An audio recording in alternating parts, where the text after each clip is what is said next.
Hello everyone and welcome to BioFoundry. Today is the episode number 3 of our BioBasic series. And what is it? Yes, it's the battle of the eukaryotes, plant versus animal cells. This is the episode number 3 of our BioBasic series, which definitely is targeting toward making your biology basics the strongest. We will be talking about various concepts of biology from the very basic.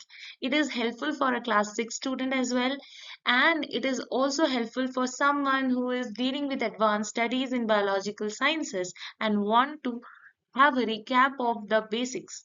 So this series will definitely going to help you. आज की series में मैंने जैसा बताया we will be talking about a battle between the eukaryotes and within that we have two contenders plant cell and animal cells.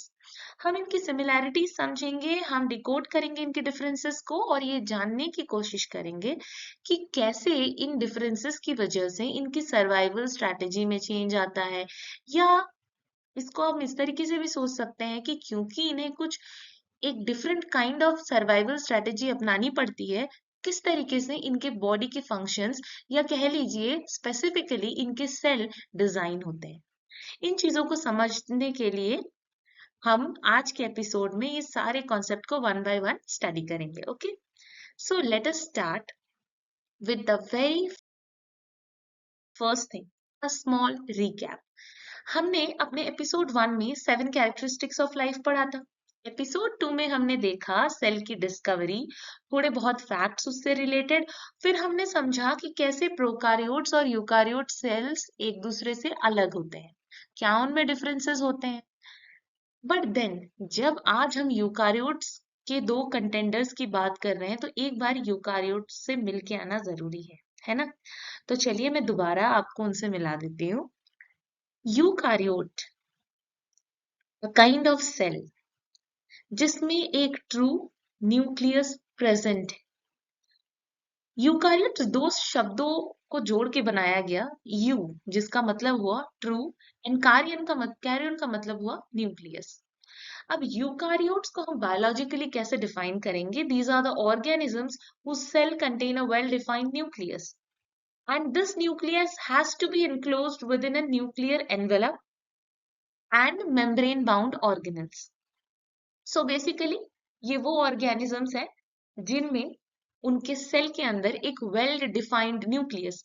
हम well defined से क्या समझते हैं? परफेक्टली ऑर्गेनाइज, परफेक्टली स्ट्रक्चर्ड और बहुत अच्छे से उसको हम पुट टुगेदर जब देखते हैं किसी चीज को हम उसे कहते हैं वेल डिफाइंड, राइट? साथ ही साथ उसके चारों तरफ एक कवरिंग भी होगी, उसे हम क्या कहते हैं? उसे हम कहते हैं nuclear envelope. and along with that membrane bound organelles, cell organelles क्या है? हमने अपने एपिसोड नंबर 2 में पढ़ा था, वो स्पेशलाइज्ड स्ट्रक्चर्स है जो फंक्शन करते हैं सेल के अंदर, है ना? जो उसके इंडिपेंडेंट एग्जिस्टेंस को सपोर्ट करते हैं सेल के, वो सारे ऑर्गेनल्स भी प्रेजेंट होंगे, that too very organized in a membrane bound organelles. ठीक है, इसे हम कहते हैं मेम्ब्रेन बाउंड ऑर्गेनल्स। तो ये फीचर्स हो गए हमारे यूकारियोट्स के। अब यूकारियोट्स में इतनी ज्यादा ऑर्गेनाइजेशन और स्ट्रक्चरलाइजेशन है, उसकी कॉम्प्लेक्सिटी और ऑर्गेनाइजेशन की वजह से हम हायर ऑर्गेनिजम्स, इनमें अलग अलग structural modification, differences in metabolism और बहुत सारी चीजें हम ऑब्जर्व करते हैं। प्लांट्स और एनिमल्स दोनों ही यूकारियोट्स में आते हैं। इनमें कुछ कॉमन चीजें होती ही हैं, जैसे कि न्यूक्लियस हो गया, माइटोकॉन्ड्रिया हो गया, ER that is endoplasmic reticulum, Golgi bodies. But ये थोड़ी चीजें ना डिफर कर जाती हैं। जैसे मैंने स्टार्टिंग में ही आपको बताया कि लाइफस्टाइल आपकी कैसी है, इस पे बहुत कुछ डिपेंड करता है। आपको कैसे जीना है, इस चीज पे भी डिपेंड करता है कि how your body is going to react to that. और कई बार इसको हम दूसरे साइड से भी सोच सकते हैं कि क्योंकि आपको ऐसे स्ट्रक्चर्स मिले हैं तो आप ऐसे ही रहोगे। ठीक है, दोनों ही केसेस में फैक्टर ये आती हैं कि जैसा आप सरवाइव करेंगे वैसे ही चीजों को आपको अडेप्ट या मॉडिफाई करना पड़ेगा। बट अब हम इन दोनों को समझेंगे।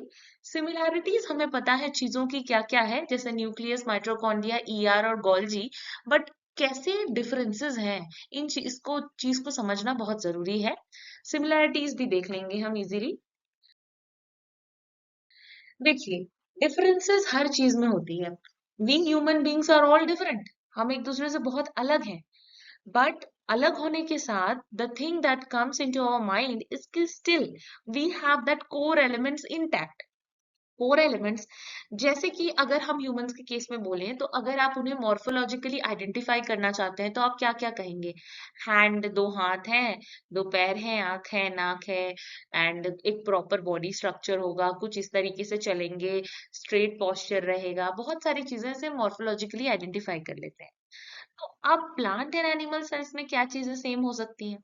पहली चीज है न्यूक्लियस, दोनों में ही न्यूक्लियस प्रेजेंट होगी, है ना? Nucleus is what? It is the genetic control centre. फिर आता है माइटोकॉन्ड्रिया, और mitochondria is the power house of the cell. क्यों? क्योंकि वहां एनर्जी प्रोडक्शन होती है, और हमारे बॉडी की एनर्जी करेंसी क्या है? एटीपी। तो माइटोकॉन्ड्रिया में क्या होता है? ATP synthesis. Next is endomembrane system. Endomembrane system में आते हैं ER, endoplasmic reticulum, and Golgi complexes. अब ईआर के अंदर, एंडोमेम्ब्रेन सिस्टम में, ER has two different types, smooth endoplasmic reticulum and rough endoplasmic reticulum. अब ये गोल्जी कॉम्प्लेक्स के साथ क्या करते हैं? प्रोटीन ट्रैफिकिंग में हेल्प करते हैं। नेक्स्ट आता है ribosome. Ribosome is one of that organelles, जो अगर आपको याद है या आपने एपिसोड 2 देखा है बायोबेसिक सीरीज का, तो ये एक लौता ऐसा ऑर्गेनल है जो both prokaryotic and eukaryotic cells में पाया जाता है। सो देयरफॉर दिस राइबोसोम जो प्रोटीन सिंथेसिस में काम आता है ना, this is also a very important point that you have to keep in your mind. Sometimes in MCQ or in any kind of exams, this kind of question may come up. Next is the cytoplasm, and this is that matrix where all the reactions are happening. This is providing you the base, okay, जहाँ पे सारी चीजें हो रही है, सारे organelles present है, तो cytoplasm is that part. I hope till this thing, whatever we have discussed, you are getting the idea. You had a good recall of what we have learned till now. Now we come to the first contender, that is the plant cell. अब plants जब हम कहते हैं, we have two three things on our mind, that plants cannot move, they must be rigid, और उन्हें अपना खाना खुद बनाना पड़ता है। We have already read that plants are the producers, ये हम पढ़ते आ रहे हैं ना। We know that plants can make their own food, but हम ये भी जानते हैं कि they cannot move, and next is that they are rigid, okay। अब इस rigidity, इस stationary नेचर और अपनी फूड प्रोडक्शन, इन सारी चीजों को सपोर्ट करने के लिए it is must that the system of plant is designed in that way. अगर सिस्टम ही सपोर्ट नहीं करेगी तो फिर आप कैसे सरवाइव करेंगे? It is just impossible, right? इसीलिए प्लांट सेल के अंदर ऐसी बहुत सारी चीजें हैं जो यूनिक है एनिमल सेल से, उन्हीं को हम पॉइंट आउट करेंगे एंड समझेंगे कि उनकी लाइफ में ये चीजें कैसे सरवाइव करने में हेल्प करती है। सबसे पहली चीज तो उनकी मॉर्फोलॉजी। तो प्लांट सेल की जो मॉर्फोलॉजी है, as you can see in the picture, is very fixed. It is fixed, it is somewhat rectangular, many a times hexagonal also. अब हम आते हैं इनके एक एक फीचर्स पे। देखिए, बहुत सारे ऑर्गेनल्स ऐसे हैं जो हमने एनिमल सेल्स में भी देखे हैं, कुछ चीजें अलग होती हैं। अब उन अलग चीजों को हम देखेंगे। First thing first is the cell wall. ये जो सेल वॉल है, this is an extra rigid outer layer of the plant cell where it is composed of cellulose. Now when we talk about cellulose, okay, cellulose is basically the compound which is providing the rigidity to the cell. And by rigidity I means a rigidity for support and protection against the osmotic pressure. तो हम जब कह रहे हैं कि एक cell wall present है जो सेल्यूलोज से बनी हुई है, अब इस चीज की वजह से क्या हेल्प हो रही है प्लांट को? उन्हें एक रिजिड सपोर्ट मिल रहा है, एक सहारा मिलता है उनके बॉडी के स्ट्रक्चर को इंटैक्ट बनाए रखने में, और प्रोटेक्शन मिलता है किसके अगेंस्ट? ऑस्मोटिक प्रेशर के अगेंस्ट। तो ये काम हो गया सेल वॉल का। Now moving on to the next feature, that is unique, और वो यूनिकनेस है हमारे प्लास्टिड की वजह से। Now you will think what is plastid. आप सबने क्लोरोप्लास्ट का नाम सुना होगा, right? You all must have heard chloroplast.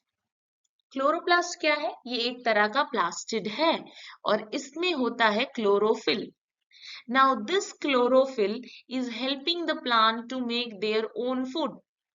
Chlorophyll क्या करता है? सनलाइट को ट्रैप करता है। Chlorophyll will trap the sunlight and will help the plant to make their own food. Sunlight की एनर्जी को कार्बन डाइऑक्साइड के प्रेजेंस में ये चेंज कर देंगे, किसमें? चेंज करेंगे ग्लूकोज में। धीरे धीरे जब हम आगे बढ़ेंगे इस सीरीज में, हम इस पूरे प्रोसेस को अच्छे से समझेंगे। फिलहाल के लिए आप इतना समझ लीजिए that chlorophyll is that pigment that is inside a chloroplast and this chloroplast is the plastid. So automatically ये बात क्लियर हो गई यहाँ पे कि ऑटोट्रॉफिक न्यूट्रिशन, यानी कि जो हम कहते हैं कि प्लांट एक प्रोड्यूसर है, मतलब अपना खाना खुद बनाता है, they produce their own food. तो वो बात कहाँ से साबित हो रही है कि उनके अंदर प्लास्टिड है और ये उन्हें सपोर्ट करता है to make their own food. This much is clear. Finally, we are coming to another feature of this plant cell, that is the vacuoles. Vacuoles क्या होते हैं? They are very large central vacuoles. Plant cell में बहुत बड़े size के vacuoles मिलते हैं, approximately 90% of the cell volume. Cell के वॉल्यूम का 90% वो ऑक्यूपाई कर लेते हैं और इस ऑक्यूपाई करने में क्या सहायता मिलती है सेल को? वो मेंटेन कर पाते हैं टर्गर प्रेशर को और इसकी वजह से क्या होता है? प्लांट अपराइट रहता है। तो जिस तरीके से एक सेल के अंदर ऑर्गेनेल फंक्शन करने में हेल्प करता है, ये तीन कुछ ऐसे ऑर्गेनेल्स थे जो उनके सर्वाइवल में बहुत ज्यादा सपोर्ट करते हैं। सेल वॉल उनको सपोर्ट देता है, रिजिड सपोर्ट दे देता है, प्लास्टिड उनको क्लोरोफिल, प्लास्टिड में जो क्लोरोफिल है वो ऑटोट्रॉपिक न्यूट्रिशन में हेल्प करता है। वेक्यूल्स जो कि लार्ज और सेंट्रल है, जो मैक्सिमम स्पेस ऑक्यूपाई कर रहे हैं, जस्ट लाइक दिस वन। ये देखिए यहाँ पे vacuole, this one, just like this one, as you can say it is occupying this much of area. इससे भी बड़े बड़े vacuoles हो सकते हैं। इस पूरे एरिया को ये क्या कर रहा है? ऐसे हर एक सेल में ये सेम vacuole होगा और इस वजह से वो अपने टर्गर प्रेशर को मेंटेन करते हैं, प्लस प्लांट अपराइट रहते हैं। ठीक है, these were the features which is differing from the animal cells in the plant cells. Now moving on to the next contender, that is the animal cell. For animal cell, a very basic thing, or you can say this is something which we all know, is that their morphology. Now we humans are also animal, right? Human beings are also animals, or animals must move to find food and evade predators. So see, as a human being, you can say that we are more advanced than them. Definitely we are advanced, but we can also relate with the thing that earlier जो हमारी evolution हुई है from the very ancestor of ours, earlier हम क्या थे? हम hunters and gatherers थे, right? उससे पहले भी हमारी जो इवोल्यूशनरी ट्रैक है वो बताती है कि कैसे धीरे धीरे सब्सिक्वेंटली हमने एक एक चीज सीखी और आज हम इस पोजीशन में, इस एडवांस लेवल पे आए हैं। लेकिन जो कोर फीचर्स है वो क्या है? We have to move for finding food and to evade the predators. See, we have that capacity to protect ourselves. If someone is, let us suppose someone is throwing stones at you, you will definitely not stand and tolerate all of that, right? You will move from that position. So हमारी safety के लिए, हमारी survival के लिए हमें move करना पड़ता है और हमें खाना ढूंढना पड़ता है, हमें खाना प्रोक्योर करना पड़ता है। हम अपना खाना स्क्रैच से खुद नहीं बनाते, नॉट लाइक प्लांट्स। हम कन्वर्ट नहीं कर सकते, हमें फूड चाहिए, उसको हम फर्दर एनर्जी में कन्वर्ट करते हैं। तो इन सारी चीजों के लिए भी जो जो चीजें हमारे सेल में होनी चाहिए वो सारी यहाँ पे मैंने इस पिक्चर में मेंशन की है, कि जो भी केमिकल एनर्जी है या जो आप कह लीजिए जो सेल्यूलर रेस्पिरेशन होता है जिससे एनर्जी प्रोड्यूस होती है, वो सारी चीजों के लिए हर एक ये ऑर्गेनल हेल्प करता है। कुछ ऐसे फीचर्स हैं इसमें जो प्लांट सेल और प्लांट सेल से अलग हैं। वो क्या है? First is the plasma membrane. हमने पढ़ा है in plant cell there is what, plant cell में क्या था? सेल वॉल था। बट एनिमल सेल में क्या है? Cell, pardon me for this, kind of very bad handwriting, but please bear it up with me. अब सेल वॉल एनिमल सेल में क्या होते हैं? प्रेजेंट नहीं होते हैं। ठीक है, एनिमल सेल में सेल वॉल नहीं होता है। क्यों नहीं होता है? क्योंकि एनिमल सेल को इरेगुलर होना पड़ता है, फ्लेक्सिबल होना पड़ता है, फ्लूइड नेचर में होना पड़ता है, फ्लेक्सिबिलिटी चाहिए। अगर उसमें रिजिडिटी होगी तो बात नहीं बनेगी, सर्वाइवल नहीं होगा। ओके, सो पहली चीज हम देखेंगे कि एनिमल सेल में होता है only and only plasma membrane. Now this plasma membrane is like that selective, selective barrier. Why I am saying selective barrier? पहली चीज तो कि ये फ्लूइड है, ठीक है। फिर है सेमी परमिएबल। सेमी परमिएबल मतलब हर चीज इसके अंदर चली जाए, ये पॉसिबल नहीं है। जो चीज को ये अंदर ले जाना चाहती है या जिसको वो सेल अलाउ करेगा, वही पर्टिकुलर चीज प्लाज्मा मेम्ब्रेन से अंदर घुसेगी। पर साथ में ये भी एक पॉइंट आता है कि ये मूवमेंट में हेल्प करवाती है। Okay, it helps in making movement. And endocytosis, endocytosis क्या है? Endocytosis simply means engulfing. ये हो गया एनगल्फिंग, एनगल्फ बोल लीजिए, या फिर आप कह सकते हैं इंटरनलाइजेशन ऑल्सो। हम चीजों को कैसे अंदर लेंगे अपने, right? So that part is also there. ये काम कौन करता है? This work is done by the plasma membrane only. Now, this plasma membrane will only allow those molecules which are helpful for the cell, right? और वो सारी चीजों को वो बाहर भी निकाल देगा जो उसे नहीं चाहिए, to maintain the concentration gradient many a time, right? तो plasma membrane is the fluid which is semi-permeable, facilitating movement and endocytosis as well. Next come the centrioles. Inside the centrosome, कहाँ मिलते हैं आपको centrioles? Inside the centrosome. This is the centriole. दो tubes आप देख सकते हैं यहाँ पे, ये रहा, ये पोर्शन है सेंट्रियोल का, ये जगह था सेंट्रोजोम का, यहाँ पे आप देख सकते हैं दिस इज द सेंट्रियोल। अब सेंट्रियोल एक बहुत ही इंपॉर्टेंट एलिमेंट है सेल का, क्योंकि यहाँ से क्या होते हैं? स्पिंडल फाइबर जनरेशन होते हैं। अब आप कहेंगे स्पिंडल फाइबर जनरेशन क्या होता है? स्पिंडल फाइबर जनरेशन होता है ड्यूरिंग माइटोसिस। क्रोमोसोम्स को होल्ड करने के लिए ये चीज बनती है। तब जब हम सेल डिवीजन पढ़ेंगे तब हम और डिटेल में पढ़ेंगे। फिलहाल आप इतना समझ लीजिए कि centrosome is the place where we can find centrioles, जो कि स्पिंडल फाइबर जनरेट करते हैं ड्यूरिंग माइटोसिस। ठीक है, अब हमने पढ़ा कि प्लाज्मा मेम्ब्रेन जो है वो जो भी चीजें हमारी सेल को चाहिए होती है उन्हें एंट्री देने में, उनका मूवमेंट कराने में, अंदर बाहर जो भी प्रोसेस चाहिए होता है उसके लिए हेल्प करती है। लाइसोसोम करके एक ऑर्गेनल होता है जो एक वेसिकल होता है। अब ये वेसिकल इतना इंपॉर्टेंट क्यों है? क्योंकि ये हाइड्रोलाइटिक एंजाइम्स रखता है। जहां प्लाज्मा मेम्ब्रेन चीजों को अंदर ले आती है या उनकी मूवमेंट में हेल्प करवाती है, वहीं पे लाइसोसोम क्या करता है? एक तरह का वेस्ट रिसाइकलिंग करता है। यस, ये वो वेसिकल है, lysosome is that vesicle which is containing certain hydrolytic enzymes. Hydrolytic enzymes are very good in degradation. वो क्या करते हैं? वेस्ट को रिसाइकल करते हैं, डिग्रेड करते हैं। ठीक है, जो पार्ट्स अब नहीं चाहिए सेल के, कुछ ऐसी चीजें हो गई सेल के अंदर जो टॉक्सिन्स प्रोड्यूस कर दिए, कुछ और डिग्रेडेशन हो गया, उन सारी चीजों को पूरी तरीके से डाइजेस्ट करने का काम किसका है? लाइसोसोम का है। ओके, एंड इसको हम क्या कहते हैं? Suicide bag. इसे हम कहते हैं सुसाइड बैग भी। And this is very important, आपको एमसीक्यूज में कई बार पूछ लिया जाता है कि what are the suicide bags of cell. वो हो गए क्या? Lysosome. And power house of cell कौन है? पावर हाउस ऑफ सेल है माइटोकॉन्ड्रिया, राइट। और एनर्जी करेंसी क्या है? ATP. I think this much is clear to all of you.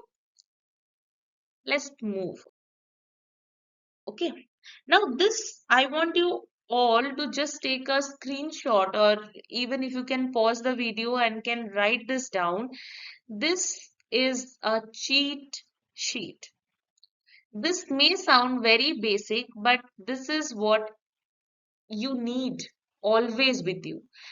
हमने एक कंपैरिजन टेबल बनाया है यहाँ पे. This comparison table is about the plant cell and the animal cells. So the plant cells and the animal cells में जो differences हैं उनको हम वापस से एक बार इसके थ्रू रिकैप करेंगे. सबसे पहले हम देखेंगे कि आउटर लेयर कैसी है. आउटर लेयर कैसी है? प्लांट सेल में क्या प्रेजेंट है? प्लांट सेल में प्रेजेंट होता है सेल वॉल. प्लांट सेल में क्या प्रेजेंट होता है? सेल वॉल, जो उसे रिजिडिटी देती है, राइट. प्लाज्मा मेम्ब्रेन कहाँ पाई जाती है? सिर्फ प्लाज्मा मेम्ब्रेन एनिमल सेल में पाई जाती है, सिर्फ और सिर्फ प्लाज्मा मेम्ब्रेन. ठीक है, उन्हें सेल वॉल की जरूरत नहीं पड़ती, बिकॉज उन्हें रिजिडिटी नहीं चाहिए, उन्हें फ्लेक्सिबिलिटी चाहिए, उन्हें मूवमेंट चाहिए. ठीक है. नेक्स्ट आ जाता है प्लास्टिड. प्लास्टिड एक ऐसा ऑर्गेनेल है जो कि प्लांट सेल में तो प्रेजेंट है, और कौन सी सबसे इंपॉर्टेंट है? क्लोरोप्लास्ट, जिसमें क्या होता है? क्लोरोफिल. और क्लोरोफिल क्या करता है? लाइट एनर्जी को ट्रैप करता है in presence of carbon dioxide. क्या करता है? केमिकल एनर्जी को ग्लूकोज में कन्वर्ट करता है, और ये प्लांट का फूड होता है, right. Next is the animal cell. Animal cell में कोई प्लास्टिड नहीं होता है, क्योंकि एनिमल बेचारे खुद का खाना खुद नहीं बना सकते. They are dependent on others, right. तो इसीलिए इसमें कोई प्लास्टिड की जरूरत नहीं है, कोई ऐसी पिगमेंट की जरूरत नहीं है जो सनलाइट की एनर्जी को ट्रैप करे. अब नेक्स्ट आता है वैक्यूल्स. अब ये वैक्यूल्स होते तो दोनों में ही है, लेकिन प्लांट में क्या होता जाता है? एक लार्ज और सेंट्रल वैक्यूल होना चाहिए, और एनिमल्स में क्या होता है? स्मॉल और टेम्पररी होता है. Next is the centriole. अब सेंट्रियोल हमने पढ़ा एक बहुत ही एसेंशियल एलिमेंट है किसका? एनिमल सेल का, और ये वहां प्रेजेंट होता है, but in plant cell there is no centriole. Finally we'll talk about the storage part. Storage किस चीज का? फूड का स्टोरेज. प्लांट हो या एनिमल हो, they definitely want to store some format of that food, or in that form of energy, whatever or whichever is suitable. तो storage में क्या आ जाता है? अगर हम प्लांट्स को देखें तो वैसे तो उन्हें यूज करना ग्लूकोज होता है, बट जब उन्हें स्टोर करने की बारी आती है तो उसे स्टार्च के फॉर्म में स्टोर करते हैं. And in animals it is always glycogen. So these kind of differences, कई बार in exams you will get differences, you need to write them. Okay, so remember this whole you know sheet, because this is very simple but very essential also. Moving on to next. In the very second episode, I discussed all about the cells, but I left you with few questions, right? अब जब मैंने आपको plant cell animal cell दोनों के basic features बता दिए हैं, important differences बता दिए हैं सिमिलरिटीज के साथ, so we can answer this questions now, right. सबसे पहले, why do plants have a wall while we don't? Okay, हमने देखा डिफरेंसेस में भी कि प्लांट सेल में सेल वॉल होता है और एनिमल सेल में सेल वॉल नहीं होता है. How can we define that? These are the pointers that you have to keep in your mind if such questions come in your exam, and you have to make the answer right now. See, the first point that you have to keep in your mind is the structural. The external skeleton of the plants are made up of cellulose. And what does that do? When we are talking about wall, having a wall, we are talking about cell wall. So what does this wall is doing? This wall is giving what? It is made up of cellulose and it is giving the support. तो structure से हम आएंगे किस point पे? Support के point पे, जिससे क्या हो जाएगा? प्लांट अपराइट रहेगा, टॉल रहेगा अगेंस्ट ग्रेविटी. अब ये सपोर्ट क्या लीड करती है? It leads to the protection. Protection of what? From the turgor pressure, है ना. प्रिवेंट्स द सेल ब्रस्टिंग, कहीं सेल बर्स्ट ना कर जाए. ये सारी चीजों को मेंटेन करने के लिए एक सेल वॉल की जरूरत होती है. And what is the differences? अगर हम डिफरेंस देखें तो animal use bones for support, definitely our body skeletal structure is there which holds on to the muscles, right? A plant uses the cell wall. At this point of time, when we can comprehend the whole thing, when we have come this far, we can understand that animals जिस तरीके से bones के सहारे, skeleton, muscle, skin सब कुछ उसके सहारे intact है, plants में वो केस किस में होती है? Cell walls के केस में. और mobility animal में cell wall नहीं है, right? यही शायद कारण है क्यों वो फ्लेक्सिबली मूव कर पाते हैं, जो उनके सर्वाइवल को चाहिए. So ultimately I want you all to frame the answer for this question in a way कि पहले हम एक्सप्लेन कर चुके कि what is basically the cell wall made up of and how it is helping the plants, और उन्हें ये क्यों चाहिए, राइट? प्रोटेक्शन के लिए, टेम्परेचर प्रेशर रोकने के लिए, रिजिडिटी के लिए, स्ट्रेंथ के लिए, ये हमने मेंशन कर दिया. फिर हम बताएंगे कि हमारे पास क्यों नहीं है. डिफरेंस ये है कि हमारे पास बोन्स है सपोर्ट के लिए, प्लांट्स के पास सेल वॉल है. और तो और हमें मूवमेंट करनी है, हम रिजिड नहीं हो सकते, तो हमें फ्लेक्सिबिलिटी चाहिए. So this is how these are the points you need to make out the answer. Okay, चलिए अब हम एक नेक्स्ट पॉइंट पे जाते हैं. हमने ये बात पढ़ी कि क्लोरोप्लास्ट में जो क्लोरोफिल होता है वो इम्पोर्टेंट है for photosynthesis in plants, right? तो सिमिलरली ये क्वेश्चन भी मैंने पुट किया था in episode number 2, that the secret of green power house. Plants में ऐसा क्या होता है कि हम उसे ग्रीन पावर हाउस कहते हैं? तो इसका सिंपल सा आंसर है कि this is specialised organelle containing chlorophyll. इसमें क्लोरोफिल होता है. क्लोरोफिल क्या है? For photosynthesis chlorophyll is needed, right? Process क्या है? सोलर एनर्जी को केमिकल एनर्जी ग्लूकोज में बदलता है. Let me correct this over here, that in the previous slide where I was telling you about the plant cell, by mistake I definitely said that chemical energy को food energy नहीं. What I meant by that is that जो solar energy था उसको उन्होंने sun से energy लेके they converted the whole thing in presence of carbon dioxide into chemical energy, that is the glucose, which is their food and they are going to use that, right? I hope I had made it clear. Lifestyle कैसी होती है plants की? Autotrophic nutrition करते हैं, खुद खाना बनाते हैं, खुद खाते हैं. तो कंट्रास्ट यहाँ पे ये आ जाता है, ये ग्रीन पावर हाउस क्या है?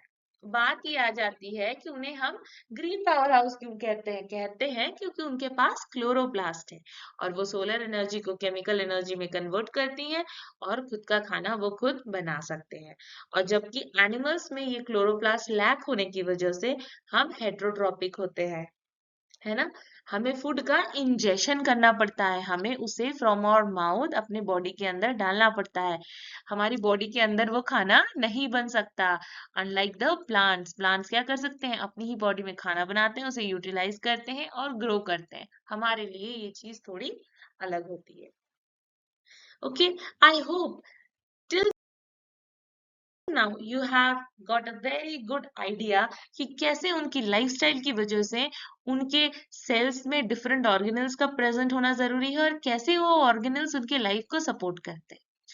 So finally I would like you to take away these points in your mind is that plants choose the path of the stationary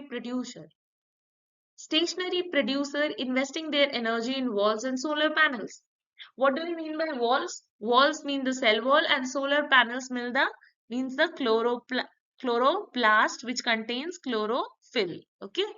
तो ये स्टेशनरी प्रोड्यूसर्स हैं, इन्होंने वो रास्ता चुना है, तो definitely they will need something which can protect them. They need something from which they can make their own food. इन चीजों के लिए उन्हें सेल वॉल की भी जरूरत है, क्लोरोप्लास्ट की भी जरूरत है और कहीं ना कहीं उनकी रिजिडिटी को सपोर्ट करने के लिए उन्हें स्टेशनरी बनने के लिए उन्हें वैक्यूल्स की भी जरूरत होती है, राइट? ये सारी चीजें प्लांट्स के केस में होती है।